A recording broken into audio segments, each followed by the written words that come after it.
right, someone asks, as you increase horsepower and or torque, like Stage 3 RS5, do you increase the torque on your lug nuts over factory foot-pounds? No, that should never be needed. The idea of torquing lug nuts is that the torque or clamping force between the wheel and the hub should exceed the traction limit of the tire. And so if you add more power at some point, you're just going to spin the tires. And so that should never be needed. I've never heard of anyone doing that. There are certain cases where you would want to upgrade the size of the hardware. That's not a problem for Volkswagen, Audis. That all come from the factory with M14 threads.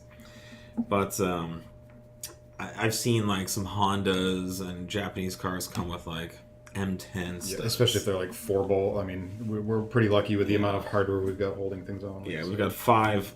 It's totally overbuilt in typical German fashion. But if you had like 4 M10 studs, I would definitely recommend upgrading to like 5 M12 minimum, depending on your power level. But there's no need to ever upgrade the torque or the fastener of your Volkswagen Audi. Yeah, I can't even think of any of the drag setups we've ever had an issue at the hub side of things. We've spun tires on the rim. That can be a thing. We've broken everything else except that. Like literally with the amount of friction and adhesion between the rim and the tire on a well-prepped track can become a problem where you'll actually spin the rim inside the tire. So that's a thing. But yeah, I mean, just think of like the forces, like you're coming from like 100 and whatever miles an hour to a full ABS stop is going to be more load than you're going to be able to put on that wheel and hub interface than you can from almost any power level.